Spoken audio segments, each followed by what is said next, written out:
Welcome, everybody, to another episode of the Daily Fantasy Digest podcast, the all-inclusive podcast where we talk all things fantasy sports to help give you an edge. I'm your host, Joe Bewer, and I'm joined with a very special guest today, marketing manager for a fairly new app, been around for about a year. It's ThriveFantasy, bringing a different element to the game of daily fantasy sports other than just creating lineups. I have Scott on the line, who's the marketing manager over there. Scott, how's it going? I'm doing well, Joe. How are you doing? Not too bad. I got a little bit of background before this call.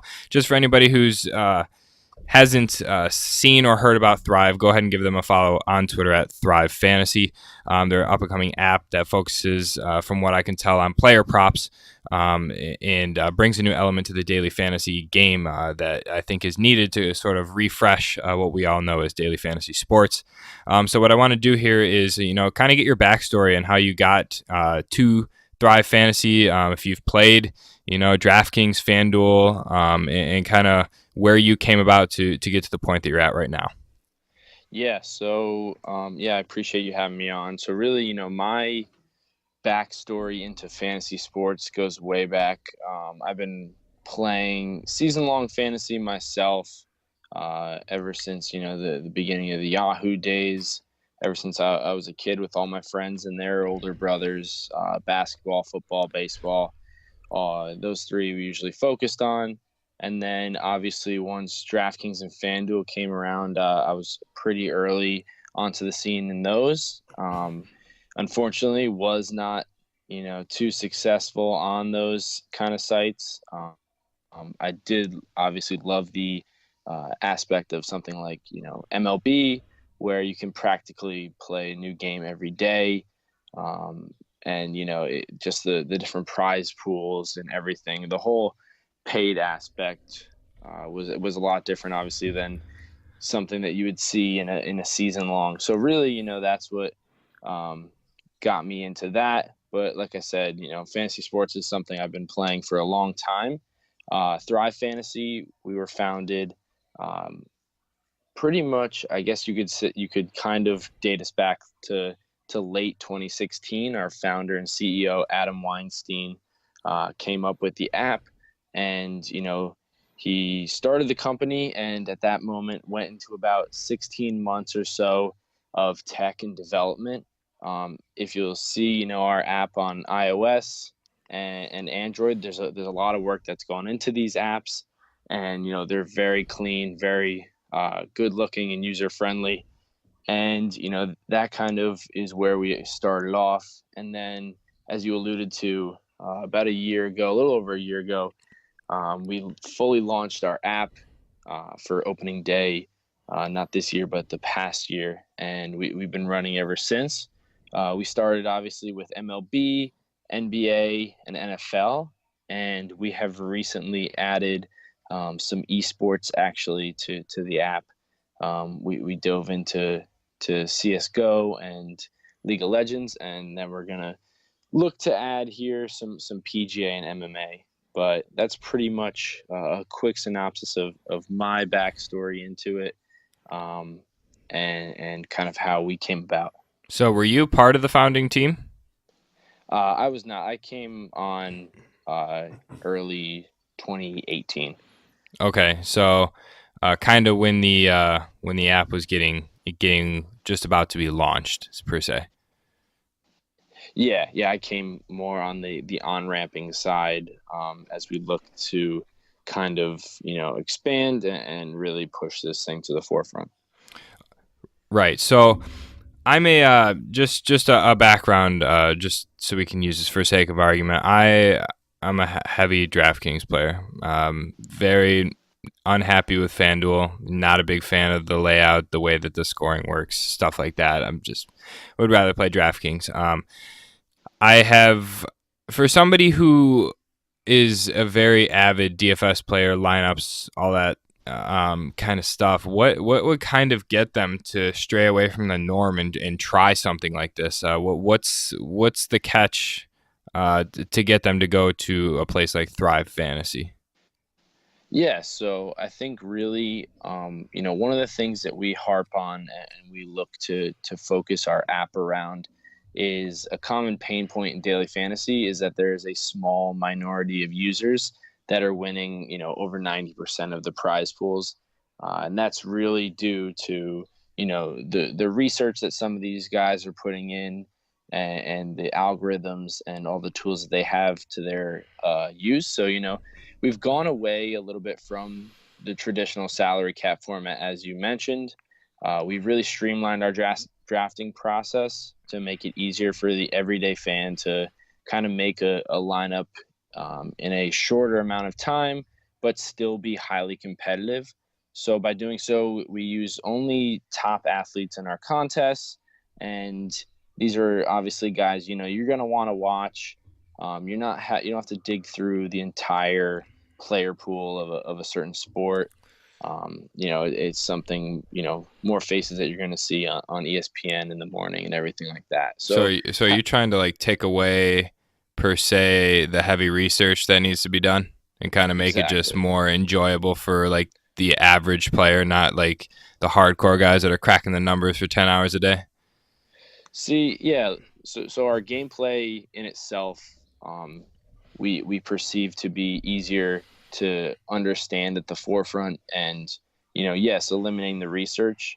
Um, but obviously, it still is a space, and we've seen some guys have a lot of success. Those guys that are used to crunching the numbers and everything, there's still, ways that you can try to find an edge on it and everything like that. How a typical contest works, to give some more background here, is we give you a list of either 10 or 20 player props per depends on the day and the slate, and what the sport is looking like. But basically, if anybody's not familiar with what a player prop is or a prop bet, it's a simple over under on a specific uh, stat category for a player. So tonight we had Steph Curry. It could be Steph Curry points. It'll be at a certain level, say 30 and a half, and each over and under has a fantasy point total associated with it that's based on probabilities. So it's not simply, you know, you get three right, and I get three right, and we're tied. These fantasy point totals, they kind of separate and even out the standings. So if Steph Curry's, crushing it tonight, so say, since, no KD and Clay, higher probability that he's going to go over 30 points. So the over may be worth 80, the under will be worth 120. So that's where all the game theory comes into it. So, like tonight, let's say somebody went to enter a contest in at noon this morning for NBA. Steph Curry's points were at 30 and a half. They pick over. Then you find out Clay drops out. His over under obviously goes up due to the usage percentage. That person who entered at 12, are they good? Are they locked in at whatever number it may be? Or do Yeah, they so or do all, they not all of our change? all of our lines are static. It's not a sports book feel or anything where we have dynamic lines. Because for our contest, when if there's 10 and you're choosing five, um, these are lines that are staying the same. And even if we make a quote unquote bad line, we're not gonna take a bloodbath like a sports book would, because you're playing against other users. So that's just more of an advantage if you can find that kind of prop where, like you said, you see Clay and KD are out. You're thinking, big night for Curry. I'm gonna definitely take the over. If somebody doesn't see that, or even if they just choose not to use that prop, it still can set them apart. But yeah, all the lines stay the same. So whatever you set the night before, regardless of injuries, anything like that, it stays the same for that given stat category. And then if a person is to like, so if you're in a contest of 50 people, and does everybody get the same 20 player props? Yep, everybody will get the same, either 20 or 10 depending on, and you're choosing half of those to build your lineup. So for tonight we had 10 NBA props. You'll pick 5 to build your lineup, and then on top of that you'll also pick 2 additional props as in case of emergency picks. So these Gotcha. are huge.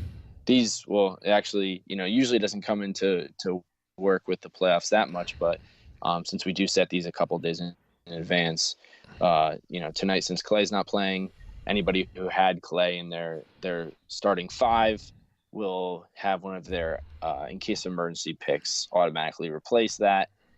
This way, you're not getting an automatic zero. This is also big for baseball with all the weather and everything that you run into with those games. Right. So, yeah, that's something I definitely enjoyed when I was just dabbling through the lineup creation and whatnot, trying to get a feel for it. There's another company out there. I'm sure you're familiar with it, Prize Picks. Um, they're pretty similar with the base kind of feel of player props. Here's one thing that I find a little confusing. And this is not an attack on Prize Picks by any way, but Prize Picks, if you go on a general sports book, you can bet over unders, you can bet player props. They're there. Prize Picks seems to me just like a sports book for player props. It's not building lineups. It's just putting money on any given player prop that they set, and their lines are not static. They're definitely volatile as the day goes out, which is something that is literally just a sports book called Prize Picks. Yeah. We're very familiar with Prize Picks. We actually recently met all the guys over there at a sports betting conference. But yeah, them, and there's another similar site to them, a Monkey Knife Fight, that kind of does a similar thing. But yeah, Prize Picks, to us, on the surface, it seems more of a sports book feel because you're more user versus the house there rather than user versus user. But I know their angle really is off of using the fantasy points for each player, so it's not technically their actual stat line. But yeah, I mean, we see them obviously as a close competitor to us, but also that they only can help us too at the same time because our gameplays are separate enough, but both kind of lend into each other and make people more familiar with these concept of player props and prop bets, and just kind of how to look at them and how to analyze them as a fantasy player, because it is a different feel compared to your general salary cap format, because you're not always used to having a guy in your lineup like on our site where you have the under for his points and assists line, and you're rooting against him but he's still on your team, and Right. everything on our app pretty much will come down to the wire. It's got a different feel than the traditional, but yeah, there are some other sites out there that do have that same kind of prop angle, but definitely ours, we see as different because you're still technically building a lineup and you're playing against a pool of users rather than simply just against a house. Right. I get that. And I think that's definitely an interesting point to kind of differentiate yourself. I definitely don't think, the top dogs of DraftKings and FanDuel are going to go away as sports betting just kind of moves its way through the U.S. But, we've had some few others, kind of jump into the scene this year. Fantasy Draft jumped into the scene this year, and then Yahoo launched their whole fantasy, daily fantasy kind of thing, and kind of really took off this year for the better portion of this year. I'm definitely open to trying new different types of fantasy sports, and I think a lot of people are. And I don't think a lot of these apps that might just not be DraftKings-esque level yet as far as popularity are getting enough attention. What's the plan for this app to kind of gain some traction, or is it just getting steady traction on its own? Yeah, so like you mentioned, there have been some players that have come into the space. Obviously, DraftKings and FanDuel, nobody's gonna to reach that kind of status anytime soon. The amount of money they put into marketing over the past years, especially in their little golden era, was tremendous. So that is a feat that's definitely hard to reach. But right now, it seems on our end that it's really how can you be creative. Like I said, we're not going after the same type of salary cap format. So those companies that are mimicking that salary cap, they really have to be able to have the financial backing to show off those, rake free or those, guaranteed overlay contests to really bring in users. Obviously, building prize pools up and everything is a huge part of attracting new users, getting more people in the door. Right now we have a real organic growth going that we see can be profitable over time. As we bring in more investment, we can increase those prize pools and everything, but we are being strategic with it. We don't want to just simply, well, we don't have the I know Yahoo threw out some $250,000 overlays guaranteed, which is great if you can do it, but once those go away, so do the players really. Yeah. So it's And all about creating an engaging game for these people to play, because like you said yourself, you're a big DraftKings guy. No matter what other site you pick up, you're still going to play DraftKings. So if you're playing on a site that has the same exact kind of salary cap format, is it really worth your time? And is it going to keep your interest over time? But these different sites like ours and some of the other prop bet sites kind of give a new and refreshing way for these guys to stay engaged. I definitely agree because the new players that have come into the game, I think it's really two things. You either differentiate yourself from the traditional game or you add money. That's really all it is. Yahoo did not differentiate themselves from the game. They didn't do anything special other than changing your pricing doesn't really do anything special. It's still the same players, it's still the same feel. It's just you're Yahoo and you can throw the money at people. Like, it's just what you're going to do. You're going to attack the market. But people like Fantasy Draft, where you could play in basketball, you were eligible to play 5 centers on a specific night in on Fantasy Draft. So they added something new to the game where you can do something like that. There's actually another company that I had on here, first episode. I'm not sure if you're familiar with them. It's called Fantasy Sports Markets. Not really familiar. I've heard the name. So pretty much they're, you build your standard lineup, same amount of players, but there's 0 salary caps. You pick whoever you want. Yeah. So, it's interesting, right? I know it's a new element to the game. And that's what I think, at the stage that your app or your company's in right now, you might not be able to throw $500K on a guaranteed prize pool right now, but the essence from what I've experienced myself just from playing, it's definitely different, and it's definitely something that I've enjoyed playing personally. And I'm definitely not one to stray away from the norm. I'm kind of one of those guys where you get hooked on something, it's just like normal. And that's one thing I really appreciate about Thrive Fantasy. I think a lot of people underestimate the fact that the layout of an app or a website is quite important. It's quite engaging to an eye. If it's easy to navigate and I can figure it out within 3 seconds, I'm sold. And I think that's what Thrive does better than Prize Picks, in my opinion, is just how well you can navigate the website. And I think there was definitely some thought into that on your side. Yeah. We definitely put a lot of, Adam was constantly meeting with the developers that worked on the app to really, get it to exactly for his vision and how he wanted everything to be. And I think, like you said, that really shows in the final product that we've put out. But yeah, exactly. We're here to coexist with the DraftKings or FanDuel, but we want to have that creative gameplay and everything right now that we can bring in users. And then as we grow and we have those larger, prize pools, it should grow even more. Right, and I think that one thing that kind of puts your site and your game to an advantage is that you're never going to be anything like DraftKings or FanDuel, so you'll never really have to compete. You'll almost coexist the whole time as top dogs of 2 different kinds of daily fantasy sports. You know.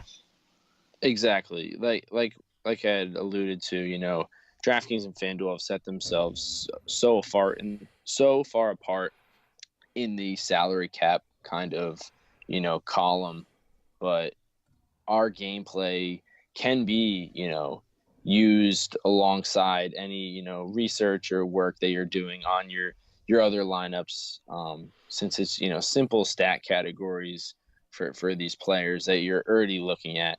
And, you can have a lineup on our site, especially, when it gets to football Sundays where you have, Ezekiel Elliott, Antonio Brown, Odell, Tom Brady. You have all these guys in one lineup, and that just it's so much more enjoyable than having to search through depth charts and find that wide receiver 3 or that the new tight end that's going to be playing this week, and hope that they do anything for your lineup. Right. That's definitely another interesting thing as well, and it's nice to see those stars in your lineup, even though you might be rooting against some of them in the case of this type of game. Yeah, exactly. It's you're all over the place with how you're looking at these games, and it's a new way to engage. I'm interested, man. I'm definitely interested. I think a lot of people are going to be interested. I'd like to continue supporting this on the podcast for future episodes, because I think it's really something I truly believe in it. I think it's great, and I want to kind of pick your brain as to what's next. What's the future going to look like, other than adding a few more sports. You plan on changing anything? Throwing out some swag, some merchandise, something like that. What can we expect? Yeah, so I mean, really, the future for us, it changes every day. That's what's so exciting to be in this space. Obviously, all the stuff going on with the sports betting legislation only opens so many more opportunities and doors for us for partnerships, for all these new players that are coming into the same realm that are going to be looking for an app like ours to partner with. As you've seen, DraftKings and FanDuel convert their already existing user bases pretty quickly in a short amount of time.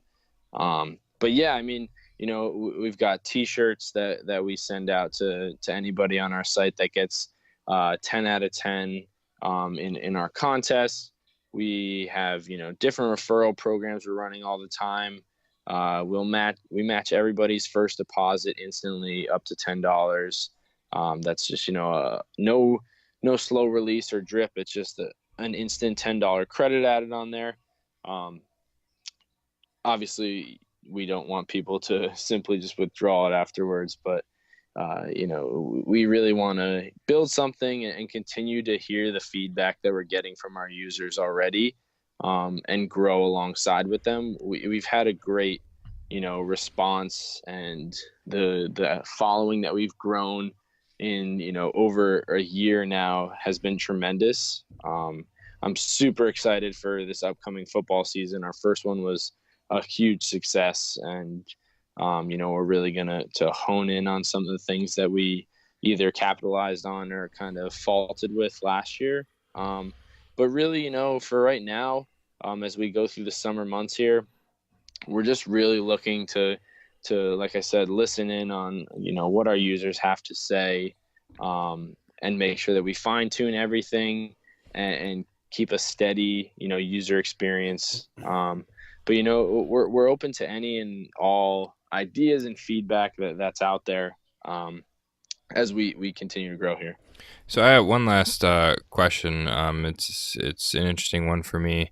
I'm not sure if you know that DraftKings rolled out a sports book in New Jersey. Their first one. You can use it on the app if you're in New Jersey, stuff like that.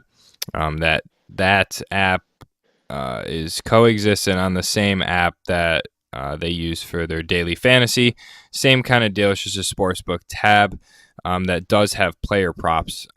So do you think that affects you in any negative way if that gets rolled out to some other states that kind of go ahead and legalize the sports betting into the states?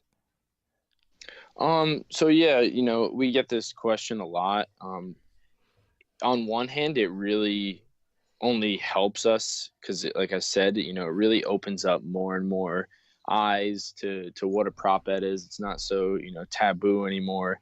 You're seeing these all on the media now, talking about player props and everything. Um, but really, with sports betting legislation, it opens a lot of doors for us because you look at DraftKings and FanDuel. That was pretty easy transition for them. Um, but obviously, as you can see, sports betting legislation is still something that a lot of states are pushing back on and are slow and bullish to go through. And it's a lot of the same things that the daily fantasy industry has gone through and continues to fight for, now. But right now, there's great opportunities for apps like ourselves, because, we are live and can operate in over 30 states right now, whereas, a sports book can only operate in a handful of states. And, there are super high barriers to entry for all those sports books, which is why, you don't see too many unfamiliar names popping up. But we think that, we will see an influx of these more European entities that will be coming over to the States. And we could become, a target for them to look to acquire and to, use our app and utilize our user base to kind of, get their name out into the States. Um, so it's really, an interesting time. Um, Listen, sports betting has been around for forever. As much as nobody wants to, admit it, people have found ways to bet regardless of the legality around it. Obviously, now you see it's more open and outstanding. So I think it can only really help us as legislation continues to advance. Uh, there's no other way uh, that you can see these kind of prize pools and gameplays, and it could be an easy transition, for people that are looking into sports betting. An app like ours can kind of get them familiar with prop bets and different kind of player props at a very low risk and fun way to play. Right, and I think that, like you were saying, it only really helps you when this becomes fully legal everywhere. And I think, I don't know, in my one of my perspectives thinks you attract a lot of new, unfamiliar DFS players, but on the second hand, I think the app itself will end up attracting a majority of people who get bored with the standard daily fantasy. I think that it's people who need a recharge and have been playing for 5 years or whatever and just can't catch a break or can't take down that big contest and just really want to try something new. I think that's where your majority of your audience is going to come from. Yeah, yeah. We've seen all types of players come through our app. We've had some guys that are big into sports betting and they're professional gamblers, and they see they compare our props that we put out to those that they're seeing at their sports books. And they try to take advantage and they're very successful. We have guys that were huge players on DraftKings and FanDuel. Obviously they still continue to be, but they will come onto our app and they'll see the new style of gameplay. It's something that maybe they love betting as well, and they haven't been able to bet recently, or they're afraid with a lot of the offshore sites. And we get a lot of new people that they're maybe they haven't played daily fantasy at all, but really for us it makes the most sense to target these kind of users that one are already familiar with the daily style of play, because just simply there are so many. And like I'd mentioned, our app can be easily used alongside a DraftKings or Oh FanDuel. yeah, that's But that's where I think you win. To be honest, being secondary to a top player is definitely not a bad thing at all. yeah, it's a totally different arena that we're playing in, that we believe we can coexist and turn over some of those guys and if they play both, that's fine with us.